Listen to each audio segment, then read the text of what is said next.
Good afternoon. I'm Mark Wrighton, Chancellor of Washington University. Welcome to this special event, a public lecture by Timothy Cardinal Dolan, a great St. Louisan, leading on the world stage in a great religion.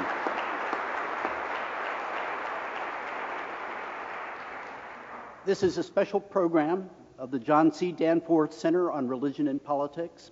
I'm deeply grateful to the director, Professor Marie Griffith, for her great leadership in helping us bring Cardinal Dolan to our campus. She's doing a fabulous job.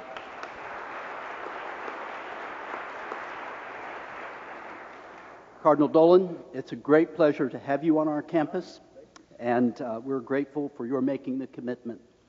To introduce the Cardinal, the Honorable John C. Danforth, for whom the center is named, also a great St. Louisan and a great leader for our country, the Honorable John C. Danforth.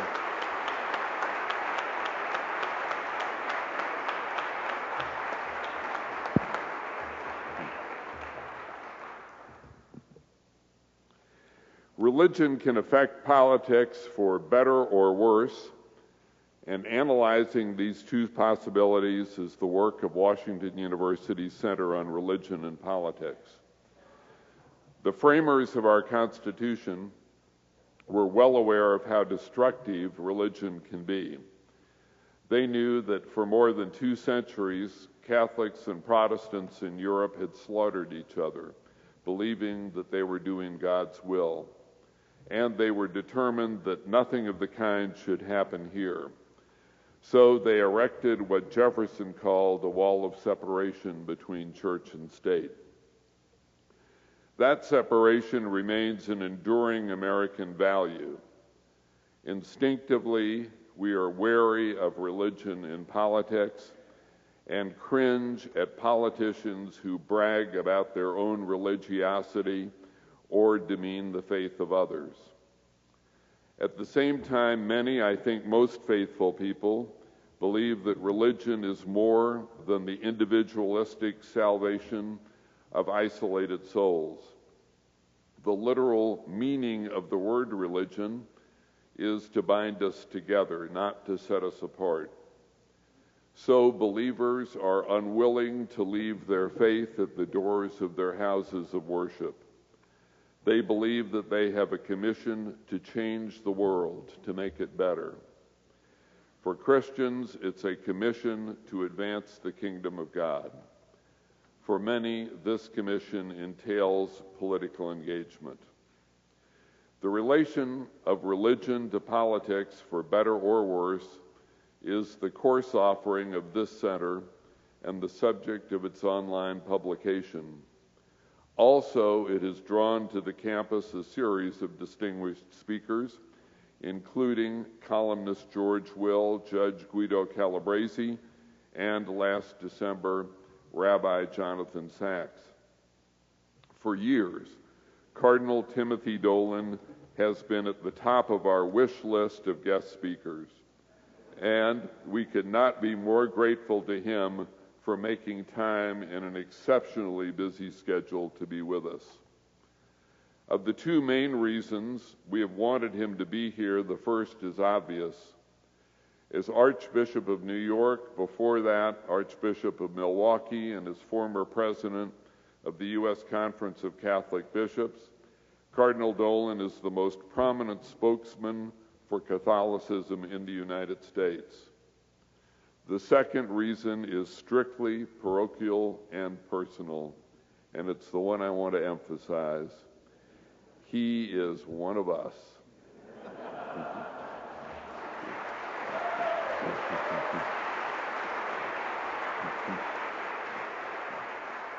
Cardinal Dolan was born in St. Louis, raised in St. Louis, educated in St. Louis, and ordained in St. Louis.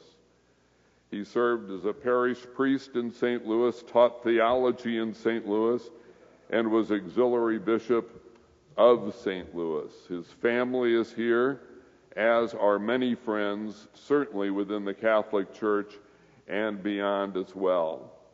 In a special way, we consider ourselves his brothers and sisters. So, Your Eminence, you are in New York, but we are with you. We have confidence in a simple maxim. You can take the Cardinal out of St. Louis, but you can't take St. Louis out of the Cardinal.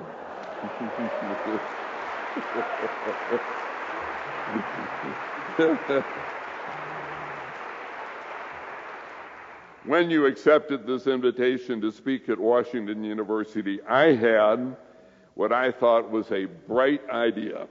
It was to present you with some piece of baseball paraphernalia.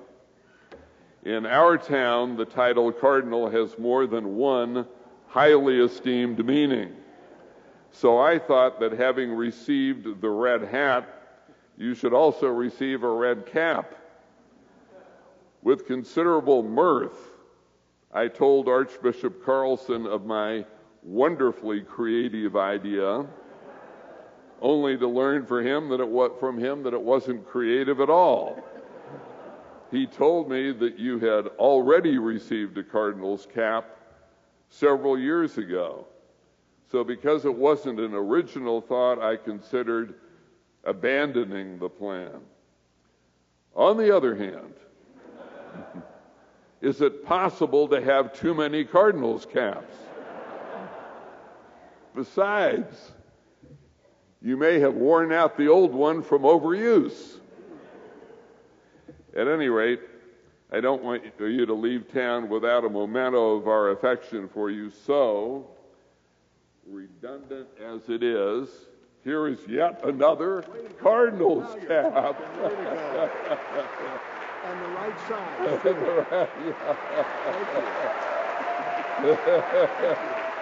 Way to go. Thank you. You know, I got one signed by Stan. Did you? Yeah. Can't arrange that. He said, you know, I've got one signed by Stan. More seriously, and to the business at hand, we who know you well respect you so very much. We could not be more grateful that you are with us today. Good people of Washington University, it is my great honor to reintroduce to you our own Timothy Cardinal Dolan, Archbishop of New York, and Your Eminence, on behalf of your many friends in your old hometown, welcome home. Way to go. No doubt. You made me feel at home. Thank you. This is great. Isn't that great? Thank you. Thanks, everybody. Senator, thank you. What an extraordinarily gracious introduction. You forgot to mention that there will be two collections. Am I ever glad I left the Yankee cap on the airplane, all right? I do. Right after it was announced that Pope Benedict had made me a cardinal, what arrives in overnight mail but a cardinal hat, and it's, Dear Father Tim, that's what he always called me, this is the real cardinal's hat, signed Stan Musial. Isn't that great? When you come to my house, and looking around, most of you have been there, you see that right as you come in the door. So I will treasure that one, Senator. Thank you. Am I ever happy to be back home? Senator Danforth is right. I love St. Louis. It's in my DNA. I'm sure happy in New York, but St. Louis is my home and always will be. It's St. Louis a little different than New York, right? For instance, I was able to find a parking space. Now that just doesn't happen in New York. St. Louis has changed, though, hasn't it? See, when you're away for a while and come back, you see that there's certain things that you used to be able to count on in St. Louis that aren't here anymore. I was home for Thanksgiving, and when I came in, let me just give you a couple of examples of how things had changed, things that I had counted on. I thought, I'm early enough, I'm going to stop by the Parkmore at Clayton and Big Bend and get some breakfast. It's not there anymore. All right, at least I'm in the neighborhood, let me drive by Lake Forest Bakery and pick up a gooey butter coffee cake. It's not there anymore. All right, let me drive over to Garavelli's and at least get some, not there. Well, let me try Beffa's. Remember Beffa's? Not there anymore.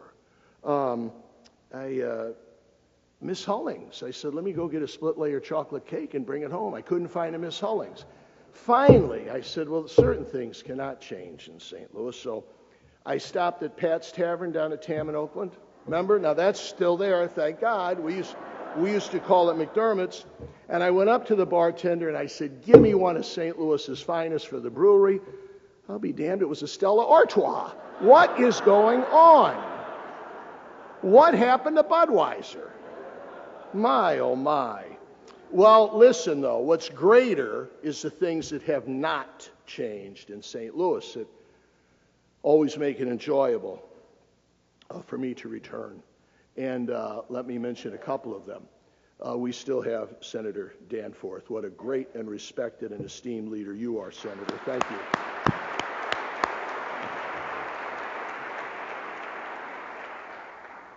We've got a great local church. Religion is so important in this community, and you'll pardon me for being particularly proud of the Catholic community here in the Archdiocese of St. Louis. I know Bishop John Gaddis, the Bishop of Jefferson City, who's here, another expat, would share in my gratitude and my special gratitude that this local church is led so wonderfully by Archbishop Robert Carlson. Archbishop, I'm glad you're here.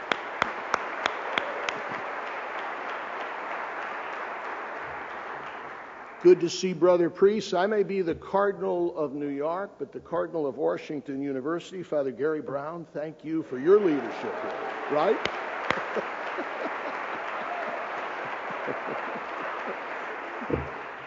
I look around and see my brother Pat and my sister-in-law Mary Teresa are here. I see so many friends whom I love and cherish and who make returning home such a joy.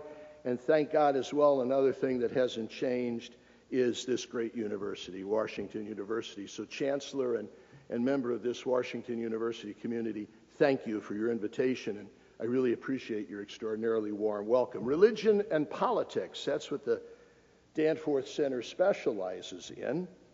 Religion and politics, church and state, as the senator mentioned. By the way, when I was home for Thanksgiving, my little 4-year-old grandnephew, Walt, who's at pre-K at St. Francis Borgia grade school out in Washington, Missouri, says to me, Uncle Tim, I know the Our Father and I know the Pledge of Allegiance. I said, oh, this is great, Walt. So at Thanksgiving dinner, I said, look, everybody, Walt knows the Our Father. Why don't we have him do the grace before meals? So Walt was thrilled. He said, Our Father who art in heaven, hallowed be thy name, liberty and justice for all. Too bad about that wall of separation. I put a lot of thought into this talk because to be here, my Lord, I feel so honored, especially to follow the pantheon of great speakers who've been part of it. So I put a lot of thought into it. What could I, as a churchman, speak about religion and politics? So I had thought of some issues. I'm an American historian by training and background. I thought maybe I could sketch some issue or some school of thought in American history. What I finally thought is, no. What if I just kind of talk about leadership, which is important to both religion and politics?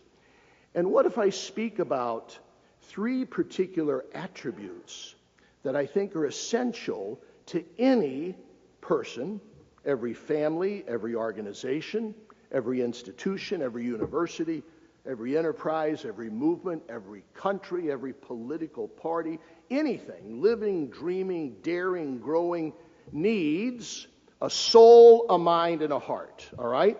A soul, a mind, and a heart.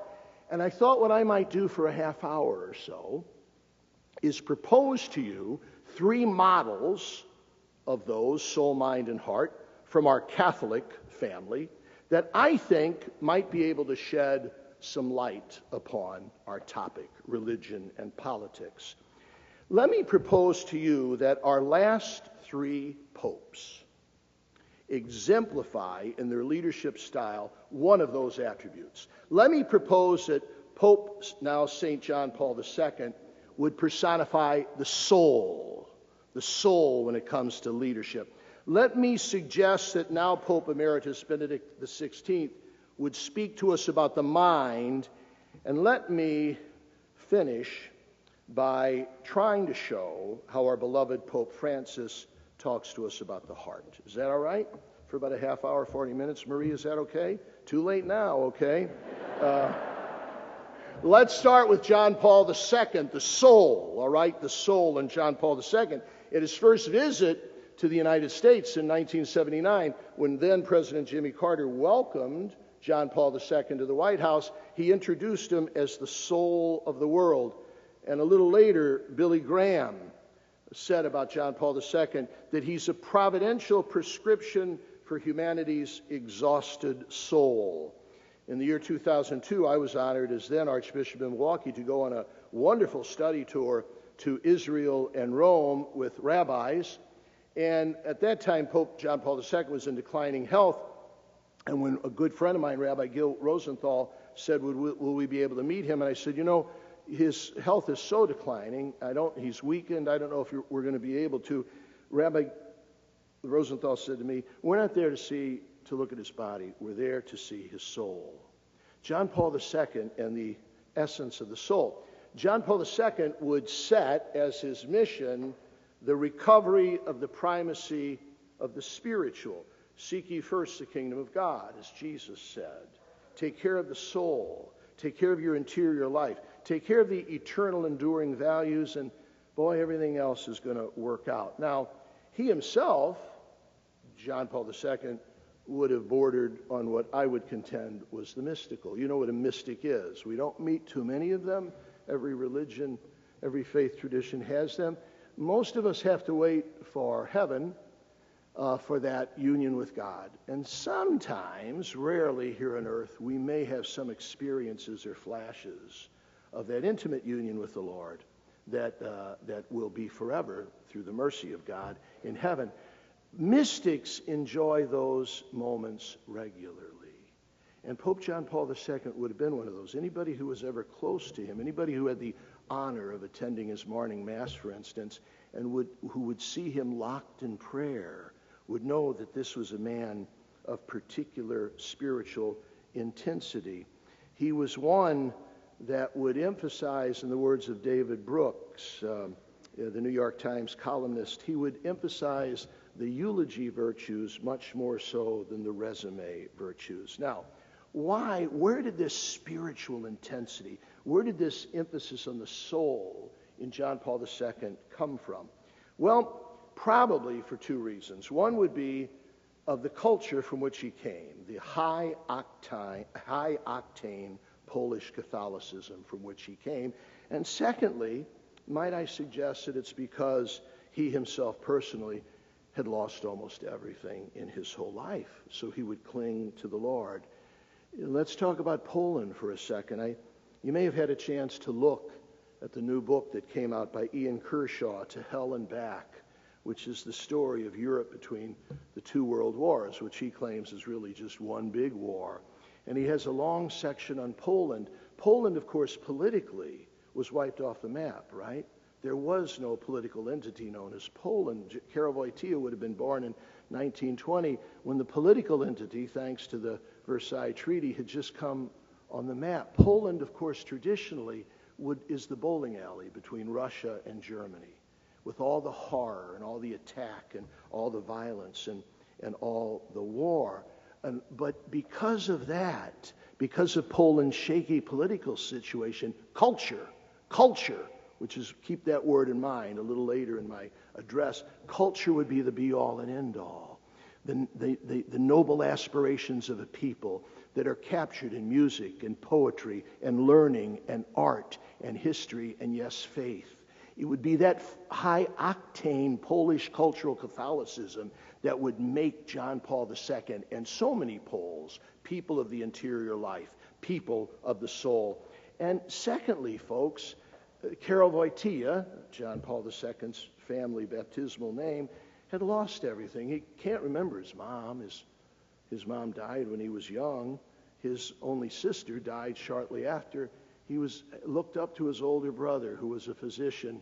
He himself would die tending to victims of the influenza outbreak in Krakow. And his dad, who was really the normative figure in his life, he would come home at 18 years of age only to find him dead on the floor. And then Karol Wojtyła, having lost everyone, no family, would describe in words that could not leave you with the eye unmoistened or the throat unlumped, when he would describe September 1st, 1939, when all of Poland would look up to see the Luftwaffe coming in to conquer Poland, leading to 6 years of hell under Nazi oppression.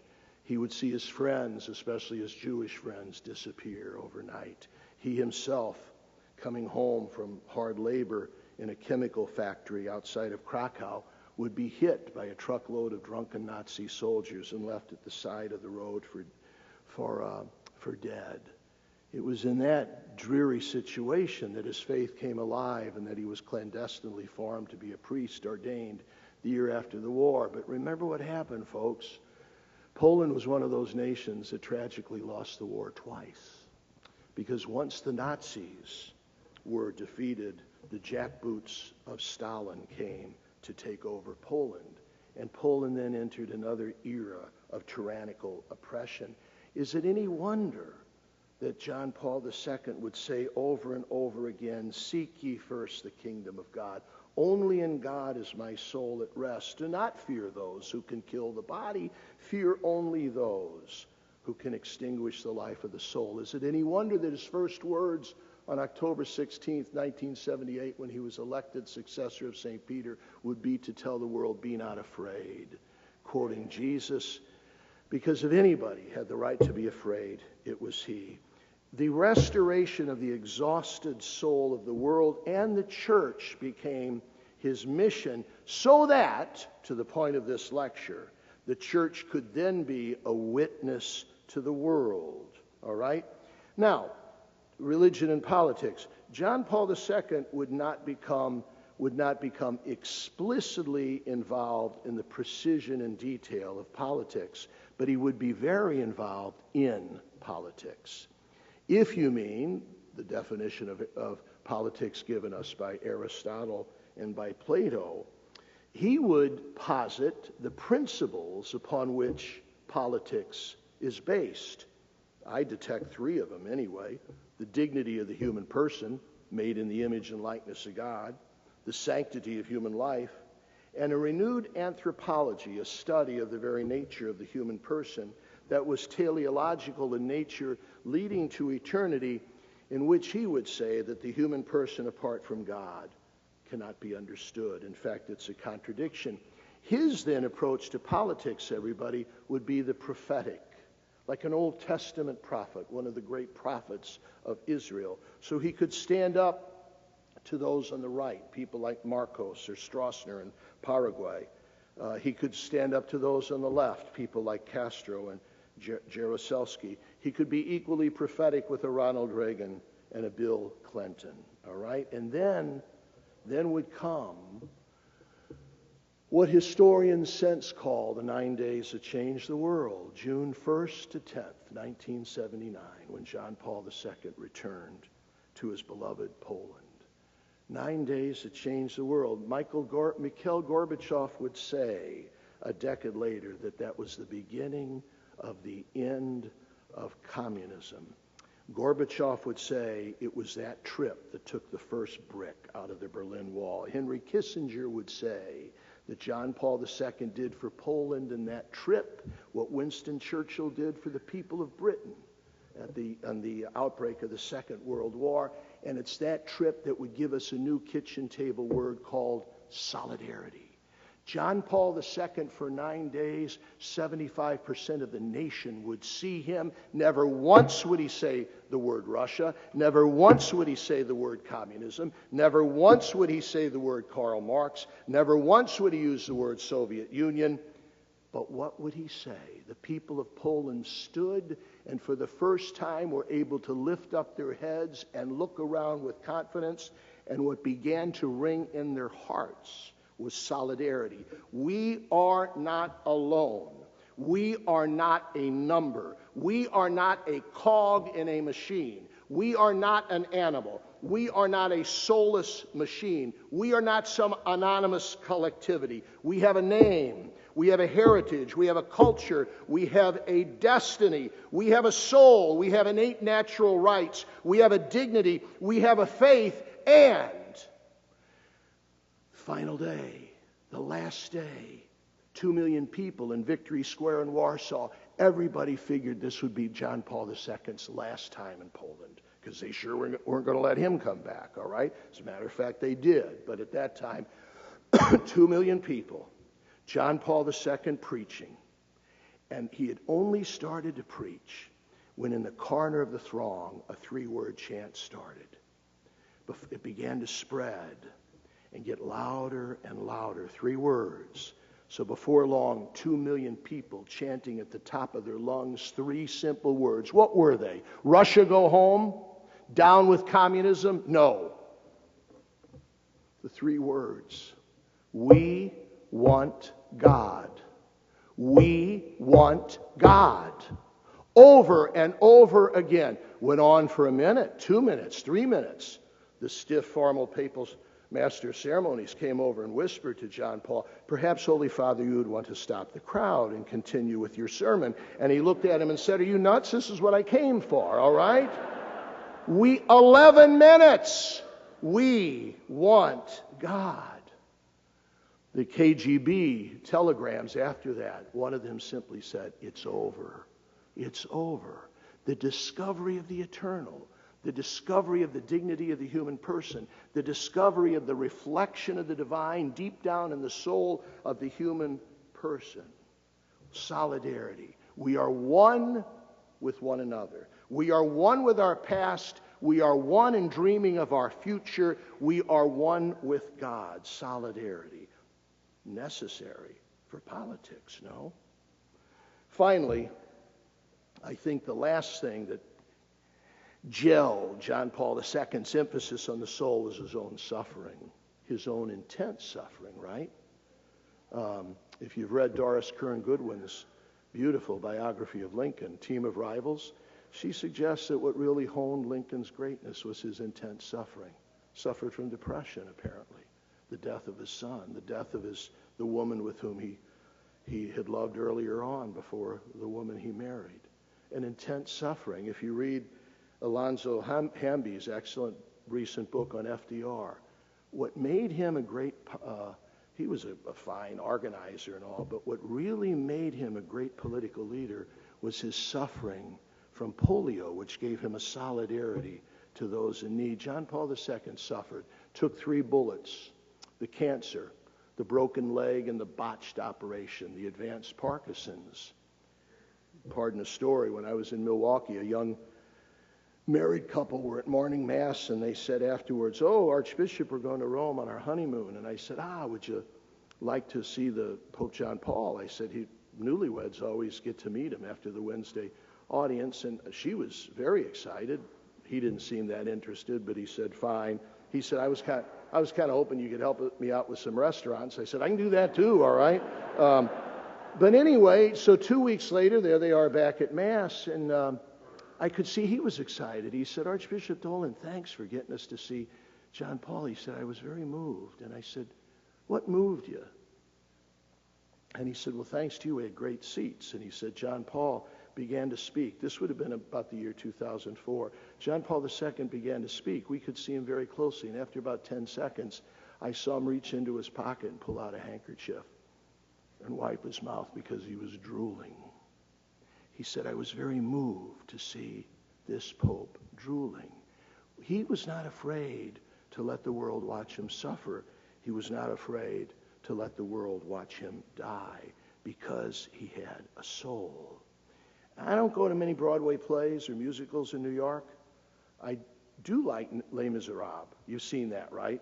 Probably because it's one of the few plays I've ever seen that treats a bishop halfway decently, all right? You know the bishop in Les Miserables, Jean Valjean. Jean Valjean is the character who says about the bishop who had kind of redeemed him, he told me I had a soul. And this kind of criminal that was led to a conversion and a fresh start and a new life because that bishop had told him he has a soul. There's John Paul, the soul important for religion and politics. Let's go to the mind, can we? Pope Emeritus Benedict XVI. Now we're talking about the mind, the brain, the intellect, the gift of reason. Benedict would just recover that ancient wisdom of philosophy, that reason and faith, an ancient wisdom that I hope is alive on this campus, that reason and faith, they aren't enemies, they're allies. It's the great insight of St. Anselm and the great medieval philosophers. It's the great insight of a blessed John Henry Newman of a century and a half ago. And it's so timely, everybody, in a world of the new atheism, isn't it? Where a secular culture on steroids attempts to reduce belief to a private hobby at best, or a silly, oppressive, superstitious, toxic movement at worst. Reason, Pope Benedict would say over and over again, reason itself shows us the truth and leads us to God. And when reason is tethered with revelation and faith, it's the most liberating force in the world. It affirms all that is true, good, and beautiful in the human project. So Benedict XVI would posit that the church is the engine of genuine human progress, and the church's rich intellectual tradition is hardly sub-museum piece, but is as timely as they come. So as John Paul would try to revive the soul, Benedict would try to restore the intellectual wattage of the church. Now, he'd do that in a bunch of ways. But in the context of our talk today, let me mention just a couple, okay? One would be his insistence, and he didn't use the term, but it would come to be called affirmative orthodoxy. He knew that the church was characterized as some crabby, nagging, naysaying parent who lived in mortal fear that his or her children might be enjoying themselves, all right? So Benedict said, wait a minute, no, you got it backwards.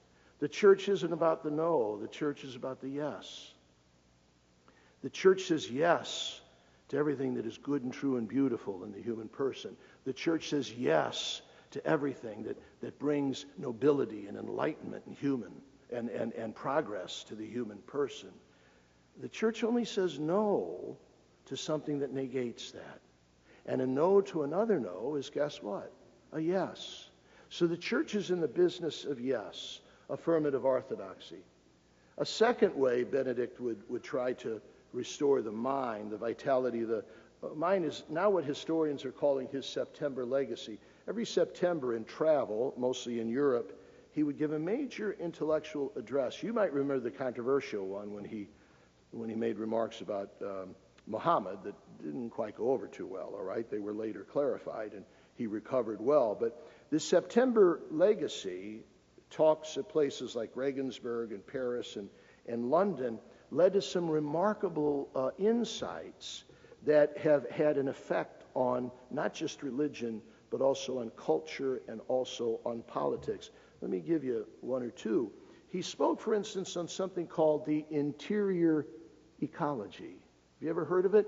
We all heard of ecology. This is in Germany at a talk at a university like this one, where he said, we are all united in the protection of the environment. We must protect the environment, Benedict said. And we've learned that there are certain rules that are implanted in the environment. And when those balancing principles lose their pizzazz, or when we as human beings begin to knock them off course by introducing toxins or dangerous things into the environment, there is hell to pay in the external environment. Benedict would say, guess what? There's also an internal ecology. Within the heart and soul and mind of the human person, God has put a balance, a coherence, a set of kind of innate principles that would guide human living and protect the common good. And if we pollute that interior ecology, we're going to have hell to pay as well, just as we do when we pollute the external ecology. Finally, the next principle of Pope Benedict is when he urges us, and this, by the way, has been picked up by politicians, religious leaders all over the world, when he warns us against the two extremes when it comes to religion. All right? What are the two extremes? You know them as well as I do, but we need a man like Benedict to issue this caveat. One extreme is reason without faith. Reason without faith, we call that rationalism, right?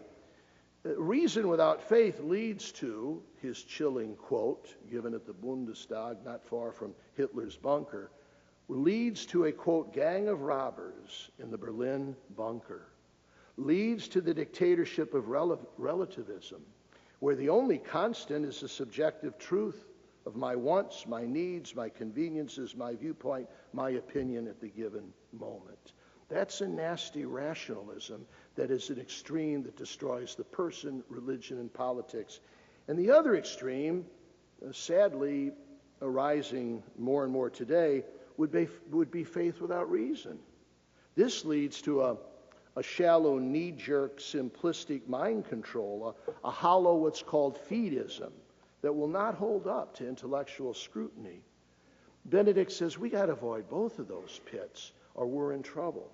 In the middle, Benedict would say, that via media again, that is at the heart of Christian wisdom, is that belief that faith and reason are in a magnificent waltz of checks and balances that leads to genuine freedom and truth and happiness as the good, the true, and the beautiful are embraced.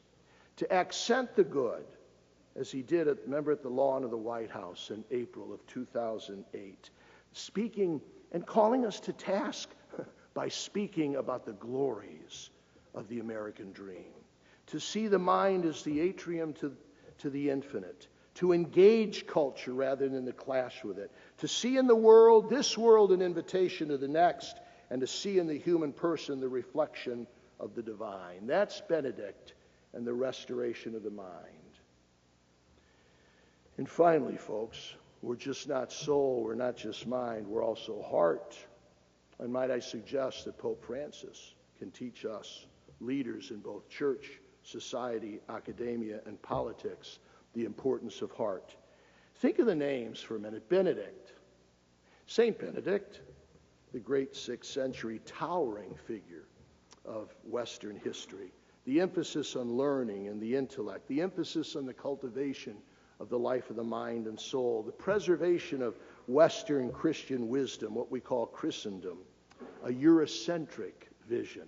That's Benedict. That was Pope Benedict. Now think of Francis of Assisi. Oh, what a difference. And we knew there was going to be a difference when he chose the name. The emphasis on imagination, poetry over prose, heart over head, love over reason, people over ideology. When he, and you see it all the time in the simplest things in the world, right after, look, I'm not supposed to talk about the conclave, but once he says yes, the conclave's over, the next question is, by what name shall you be called? And he said, Francis. He was quick to say, of Assisi, not Xavier, because he's a Jesuit, and Francis Xavier is a Jesuit. He wanted to make sure we knew it was Francis of Assisi. And then he goes off to change. See, that's true. They have the 3 white cassocks in this waiting room. They had the 3 white cassocks ready for the new pope. They had small, medium, and large. I knew I had no chance when I didn't see an XXL, all right? But so when he comes out, we're all supposed to kind of solemnly come up to him, and he starts running down the aisle. We thought, where's he going? There were two of the cardinals in wheelchairs, and he went to them immediately. That's very simple. That's very routine. That's very normal. But would you not agree with me that such simple courtesy is unfortunately, tragically uncommon today? So from the beginning, with the name and his gestures, we knew this was a man who would emphasize the heart, a heart that's tender, March 19th, the Feast of St. Joseph in the Catholic calendar is when he started, the big Mass starting.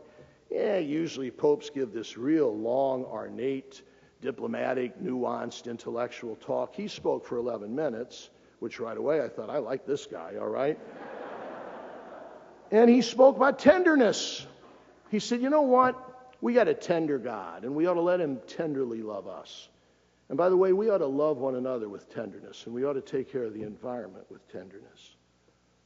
Afterwards, I had an interview with a well-known journalist. If I told you her name, you would know who it was, but it was rather personal. And before we went on, she had tears in her eyes. She said, you know, Cardinal Dolan, I spent all my days covering wars and epidemics and violence and drugs and rapes and corruption and famine. And she said, I come here, and this man speaks about tenderness. In a world that has grown harsh and coarse and nasty, he speaks about tenderness, and I need that. A heart that's tender, a heart that's merciful, mercy much more than sin. A heart that's not afraid to publicly break. Remember his words at Lampedusa when the boatload of immigrants sank. Remember his tears? He wasn't afraid to cry when he spoke about the war in Syria, or the impending war, which historians think may have avoided a precise military clash. A heart that senses those, that beats with those at the side of the road who've been neglected and overlooked. A heart that's not afraid to take risk and dare, not afraid of accidents, not afraid of a messy church, all right? A heart with a particular solicitude for the poor, and a heart that is downright authentic. You see, this is a man who's not scripted. I remember when I got home from the conclave, I happen to live on Madison Avenue, and which is the PR capital of the world, right? And I remember seeing some people, and they said, oh my gosh, they said, Cardinal Dolan, this new pope, he is doing everything right. Who is doing his PR work? Well, nobody's doing his PR work. He's not scripted. It's just natural. It's spontaneous. And spontaneity, of course, comes from the heart. So to restore the warmth and the love and the tenderness of the church, and once again, in doing that, to allow the church to witness tenderness to the world and to politics, has become his mission statement. He loves to describe, if you look at St. Peter's Square from above, if you were in a helicopter, you'd see those colonnades of Bernini that are just reaching out. And he says those are the arms of the Lord who are reaching out just to bring people into his embrace. That's the heart. The church, he says, it's not some NGO, it's not some cold institution, it's not some agenda-driven body, it's not just an ethical society of rights and wrongs. The church is people, and the church is a person who happens to be the second person in the most blessed Trinity, our Lord and Savior, Jesus Christ. My friends, this lecture series, this excellent lecture series, is on religion and politics. So let me close for a couple minutes with a bit of a synopsis on what these three popes would teach us about religion and politics, okay? I think I got 5 or 6 points here. See if you agree. Number one would be a respect for politics, but also a recognition that politics is not mighty, and it's not a surefire cure-all for everything that is wrong with humanity. What's wrong with humanity isn't out there. What's wrong with humanity is in here. And the role of the church is to touch the inside so that then we can bring that to the outside. Religion, according to John Paul, Benedict, and Francis, would speak to the principles upon which politics builds: truth, virtue, trust, the common good, the dignity of the human person, and the sanctity of human life, and the duty of government to protect those last two. Secondly, those three popes would say that religion by its very nature is to unify and never to divide. Francis would say that a religion that hates is an oxymoron. A religion that kills is a nauseating perversity. A religion that divides is a sham. 3, virtue. Virtue, in words that would ring true with a Washington, a Madison, and a Jefferson. Virtue is necessary, and this is a particular message of Benedict XVI. Virtue is necessary for a noble, enlightened society. Virtue is the opposite, the antidote to a libertarian egotism and a hyperbolic self-interest. Number 4, dialogue. Dialogue and civility is essential, always preferable to clashes, especially preferable to military arms. Compromise can be an answer, not always a problem.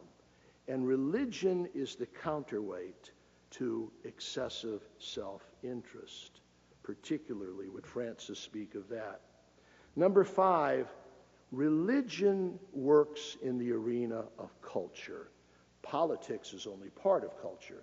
One could make the contention today that the equation of politics and culture is less than helpful. Culture would be the chapter heading, if not the title of the book. And religion works on culture more than politics. Culture, by its nature, tends to ask the what and the why, while politics asks the how. John Paul II would remind us of humanity's common aspirations at the service of the human person, both individual and in solidarity.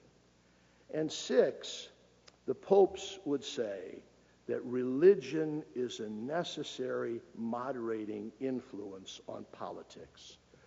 Politics is not the be-all and end-all. I was touched by the homily that Father Paul Scalia gave for his father, Justice Antonin Scalia. I don't know if you heard it or not.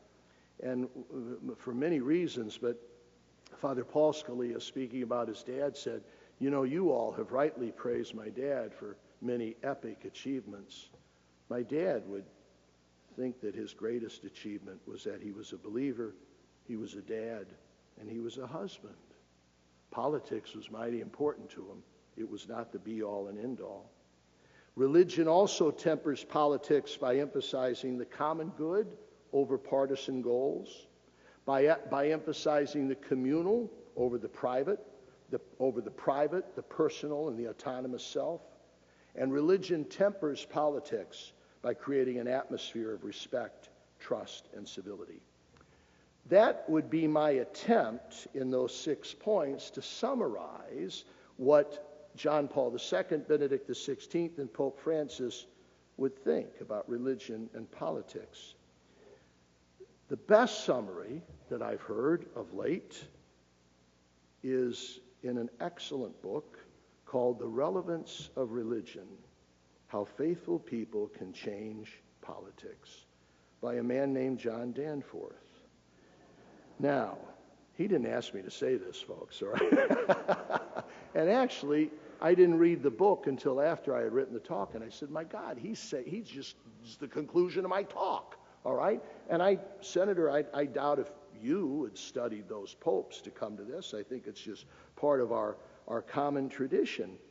So let me end with a word of praise for people like John. Do we ever miss you, John, and wish you were in the political process today, right? You're not...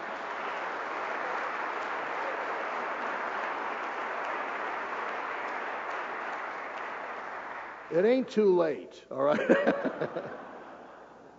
A word of praise to Almighty God for popes like John Paul II and Benedict XVI and Francis.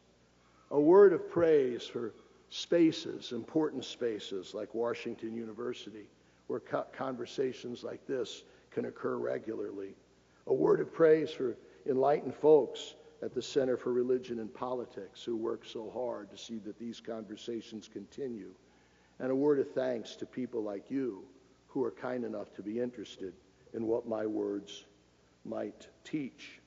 Can I conclude, keeping all those people in mind, with the words of our own T.S. Eliot from the 4 Quartets: to apprehend The point of intersection of the timeless with time is an occupation for the saint. And I would propose to you that we have close to saints in John Paul, Benedict, and Francis. Thank you very much. All right.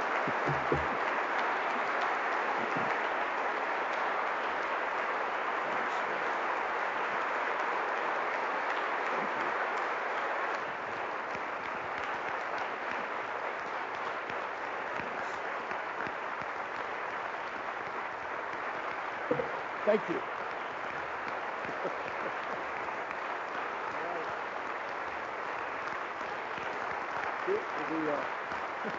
Did I? As long. Thank you. Hey. Thanks.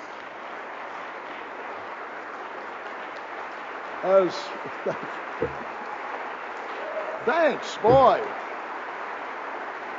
This wouldn't happen in New York.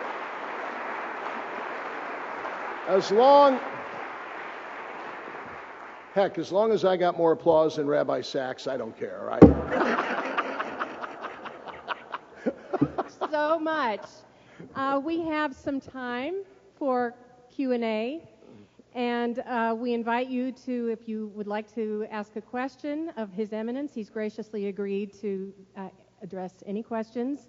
Please queue up here at the mic and try to be brief. And around 1:20 to 1:25, I'll announce that it's the final question. When we're done, we are having a public reception over in Umrath Hall, just across the way, and you are all very warmly invited to come. His Eminence will be there. Thank you.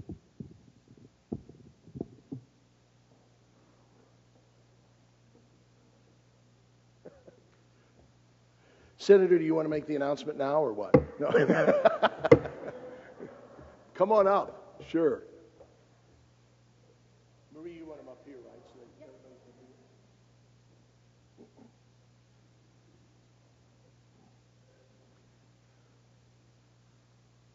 hear. Since this is religion and politics, and I'd like to ask you about Christianity and violence.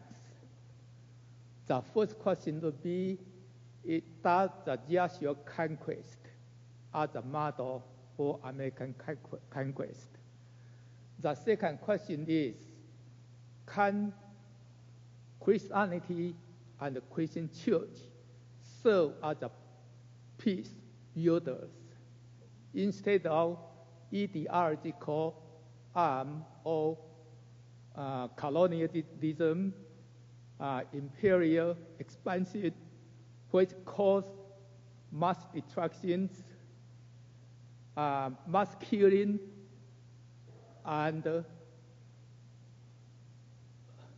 mass sufferings. Mm-hmm. And I'd like to ask you, can Christian and Christian church can preach the gospel of peace to all peoples, especially to the poor, the marginalized, the oppressed?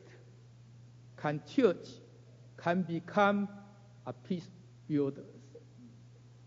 You're asking the same kind of questions Pope Francis is, so I'm glad you're the leadoff batter in questions here. You heard the question, and it's a darn good one.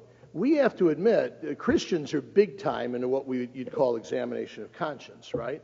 So you examine your life, and most of the time you hang your head in shame. Because, boy, we sure preach a great message, but we're not too good at living up to it. That's certainly true individually. Tragically, it's true corporately. When we look back over the 2,000-year history of the church, we have some very, very dark pages. The gentleman just mentioned some of them, whether those would be the example of imperialism, whose corollary would be colonization, whether that be the oppression of peoples, whether that be violence and exclusion for the sake of conversion. What we have to say, of course, is first of all, honestly admit those. Honestly admit those. We can't deny those, and we cannot sugarcoat history. Number two, we have to also say that, well, I'd like to think we learn from our mistakes, and that we might be of help to the world today, where people still want to do that. We might be able to say to them, hey, take it for us. We tried that centuries ago and it didn't work. All right? Number 3, we would want to say that the good would outweigh the bad. So as much as we would turn to some of those dreary, somber, dark, and oppressive chapters in the church history, there's some glorious ones as well. And number 5, we would have to say with Pope Francis that history always calls us to conversion, and that what the most important part of history would not be subsequent chapters where we got it wrong. The most important part of history would be returning to the one who had it infinitely right, namely the teachings of Jesus. If we return to that, then Christianity, of course, becomes, based, by the way, on the wisdom and revelation of Judaism, then Christianity and a Judeo-Christian culture can indeed become the engine of peace and reconciliation, justice and charity. History would bear that out, just as it would bear out the exceptions. Now, there'd be one. It was very interesting living in New York because of the extraordinarily rich, colorful diversity of New York. So I spent a lot of my time meeting with non-Catholics, a lot of my time in excellent conversations with Jewish neighbors, and now more and more with Islamic neighbors. And when you get them one-on-one, they will speak about their chagrin with what we would call radical Islam. And they would ask us, they would ask me, and I hope I can direct them to people who are more conversant about it than I could ever be. They would ask us about what led, because they know, as the gentleman pointed out, we've had that in our past. We got over it. We learned the hard way. So now, of course, and I'd attribute this to the 3 popes that I just mentioned, now the church and Christianity is thought of as the most ardent defender of human rights and the unity of humanity on the face of the earth. That's not always true. That's not always happens. So my new Islamic neighbors will often come to say, help us understand how you came to that insight. Help us understand how you left behind crusades and pogroms and ghettos and persecution, and where now you have learned the futility of that is drastically contrary to the teaching of the gospel. Help us understand how you discovered that and how now you are a force for unity and amity and liberty. I try my best to do that. So that's an answer. The gentleman's honest question could lead us to become pessimistic, or could lead us to say, what kind of hypocrites are we that we would stand up and preach about religion being a force for good and human progress when we know the sorry pages in our past? I'm wondering if that sobriety in recognizing that makes us an even more credible and effective witness to that. Hope so.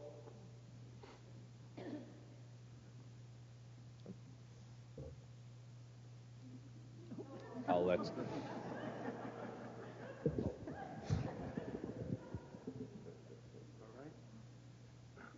There You don't have one for St. Louis, do you?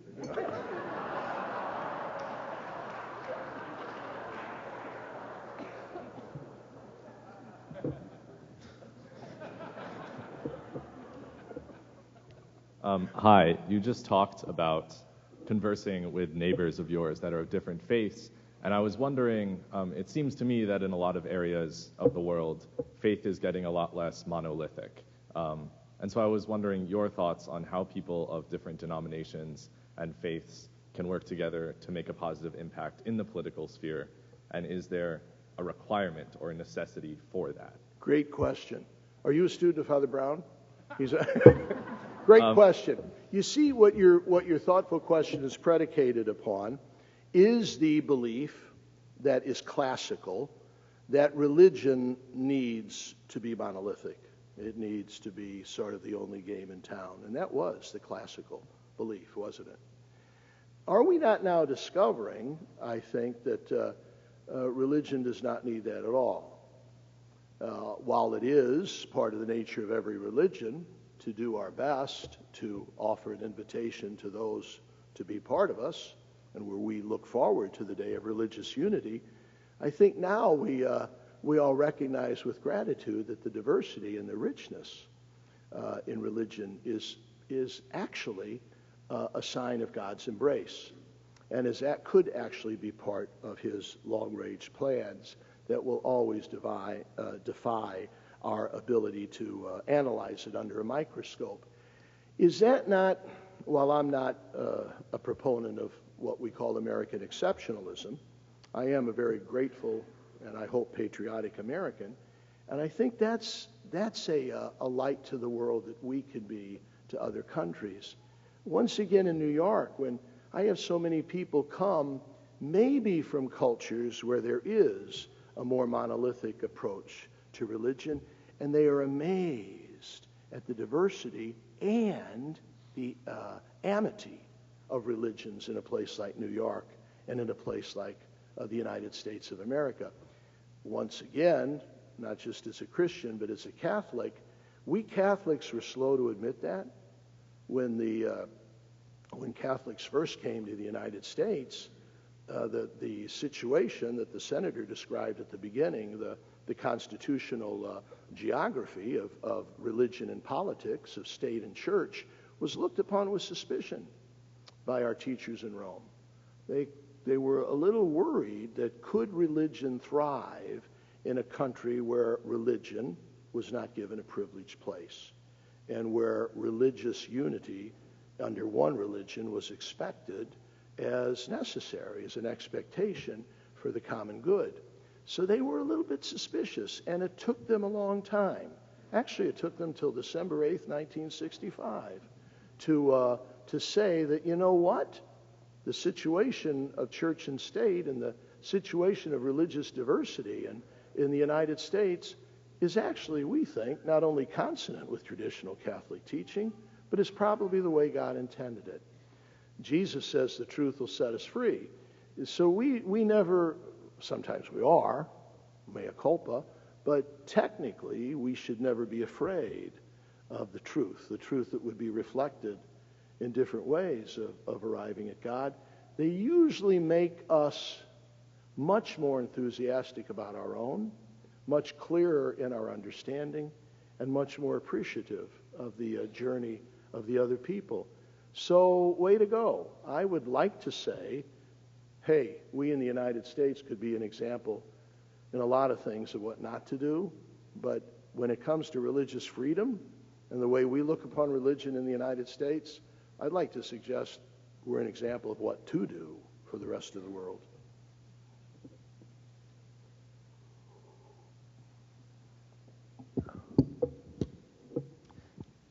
So I feel like a lot of perception and perhaps a lot of the action on sort of the lower levels, the sort of marching orders perhaps of, say, organizations like the USCCB are strongly perceived as being solely single-issued, for example, with abortion or the March for Pro-Life. And I guess my question is getting at this concern that while we have these really wonderful qualities of sort of the examination of conscience, the soul, mind, and heart, that translation as it moves towards sort of the marching orders just gets singled out on particular issues. And so, to give an example, the recent encyclical, now that a lot of the hubbub has died down, it seems like that's sort of moved back onto the back burner. So how do you see, I guess, the USCCB, other larger Catholic organizations working to, rather than singling out particular issues, bringing those sorts of examinations of conscience, those sort of higher level goals to the general public when, for example, it's a common perception that just abortion matters, for example? Way to go. Good question. First of all, thanks Thanks for paying attention to what the USCCB says. I didn't think any... I've never met anybody that actually listened. This is great on the campus of Washington University to hear somebody quote the USCCB. No, you're right. First of all, one of the things we got to work, there's such a wide array. Now, granted, at any given time, there's going to be one issue that would kind of rise above the rest and say, boy, this is particularly urgent and timely today. The Holy Father thinks that the plight of refugees is. He thinks that the environment is. These are particular issues today. At times in our country, perhaps some of the issues that the gentleman mentioned, whether it be the rights of the baby in the womb or the defense of traditional marriage, whatever, there's strategically, there might be times when we hone in on a given issue. We never want to lose sight of the greater array. One of the things we need to work on, way to go in distinguishing between perception and reality. The perception is that bishops still give marching orders.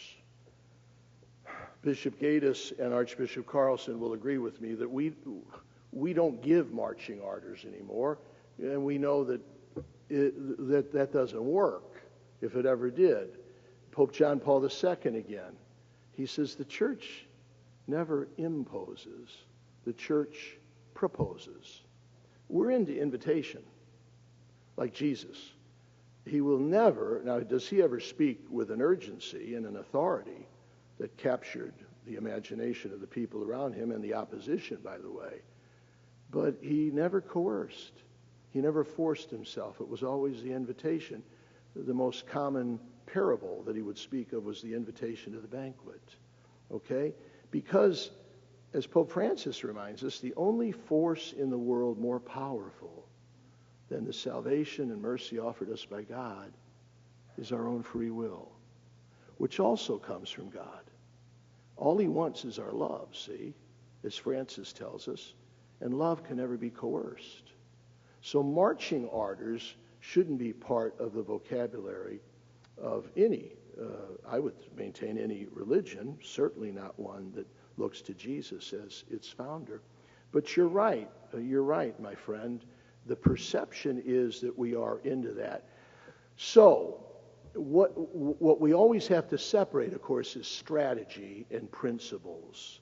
Senator Danforth mentions that in his excellent book, that the church really, religion is at her best when she sticks to the principles, the encouragement, the articulation of those eternal values, and where the strategizing is left to the prudential judgment of the believer. It was, of course, Thomas Aquinas, building upon Aristotle, who would say that prudence is one of the cardinal virtues. Pardon me for name dropping, but it's one of the cardinal virtues, because it's the choice of how, the method, the strategy of implementing the gospel. So, my young friend, that reductionism of the wide symphony of the gospel to any single issue is usually not only contrary to the wisdom of the gospel, but it's strategically counterproductive. Might I suggest that it would characterize both sides? So depending on whether you're going to read First Things or Commonweal, you're going to find single issues, usually different ones, all right? Once again, Pope Francis, people, principles over ideology, okay? But the question was a darn good one, and it's part of the bishops, pastors, religious leaders of all stripes constantly saying, because it gets into our evangelical effectiveness. How are we best going to, how can we present the gospel without taking its salt away, its tanginess away, as Jesus warned us about, without driving people away? It's a biggie. Thanks for bringing it up.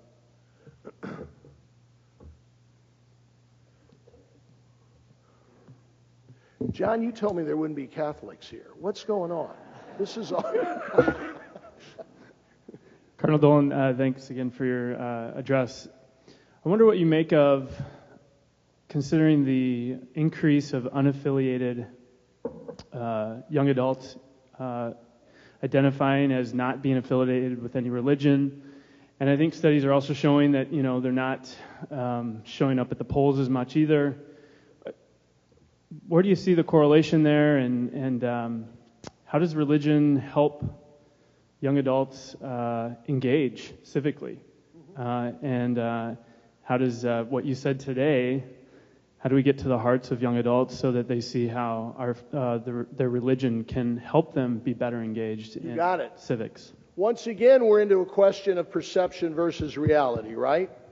My young friend has got it right. The perception is that religion, creed, belonging, church, faith is going to diminish your political effectiveness, your involvement in society, your work on behalf of the common good. I would obviously maintain that that perception is tragically wrong, as would Senator Danforth if you read his book. Traditionally, folks, and this was once again where we believers in the United States can be a light to the world and salt to the earth. And again, I was happy, thanks to a predecessor of Archbishop Carlson, to be able as a priest to do graduate work in American religious history. Every single movement in American history that has led to liberation and enlightenment has been religiously driven. If you believe Winthrop Hudson, who's one of the premier historians of America, the Revolutionary War itself was a direct result of the First Great Awakening. A sense of religious cohesion that came from the preaching of George Whitefield and Jonathan Edwards, all right, that gave rise, in a way analogous to what John Paul II did in Poland, that gave rise to a sense of being an American instead of a colonial for the first time. Abolition, the end of slavery, the progressive movement, the labor movement, voting rights, work for the poor, the civil rights movement, the anti-war and the peace movement, the pro-life movement, the environmental movement. All great progressive causes in the United States have been religiously motivated. Now that should tell us, the data then should let us know that one of the best ways to ensure that we have a vigorous debate on any issue and that we have a very robust public square, which is going to lead to an enhanced sense of the common good, is going to emphasize religion. Our founding fathers knew this. As you know, they would maintain they weren't particularly what you might call fervent members of any given church, but they were strong believers in a deistic position and a deistic philosophy and religion that would believe that democracy cannot survive without virtue, and that virtue cannot survive without religion and faith and the church, so that the church is essential to a vibrant democracy and a republican form of government. You would know from your studies here, the most perceptive commentator on the public scene, the Frenchman who visited, remember in the 1830s? De Tocqueville. De Tocqueville would say, I'm coming to this country that I heard was founded on the separation of church and state, and I've never met a more religious society in my life. Or as Belloc would say, America is a nation with the soul of the church. So that would lead us to a vigorous religious life. Now, as my friend just mentioned, today we have the development of the believe yet not belong philosophy. We're told prestigious groups like the Pew Research Center or the Center for Applied Research on the Apostolate at Georgetown, who know their game, and you can hardly take exception to what they find out, will find that young people today especially have no trouble with belief. They got a lot of trouble about belonging. They don't mind faith. They don't like religion. They want God as their father as long as they're the only child. Okay, they right? I think. They want the king without a kingdom, right? They want the shepherd, as long as they're the only sheep in the fold, all right? They want Christ without his church. And that, of course, biblically is a no-can-do. To restore that sense of the tethering, the free tethering of faith to belonging, to religion, to creed, is very essential. Now, I'm not a pessimist. A pessimist would believe that the reason our young people find it odious to belong is because we're hypocrites and because the institutional churches have done such a stinking job of passing on the faith that we don't deserve belonging. And they got a point, and that certainly would probably inspire some people. I wonder if it's more of a cultural phenomenon that would come from an overly impersonal technocratic age, that would come for a preference with gated communities, and which would lead, in the words of David Brooks, to bowling alone. That we don't like joining. Joining is part of the American success story. It's not so much true anymore, even in religion. So I don't know if it has a negative interpretation. It's certainly true.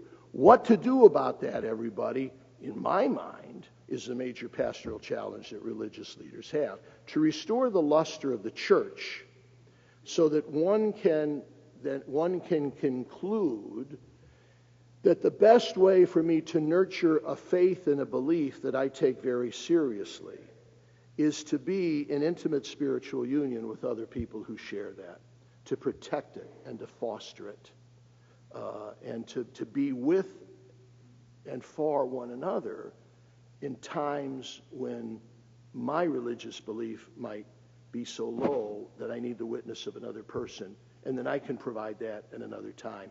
That's the major pastoral challenge that we got.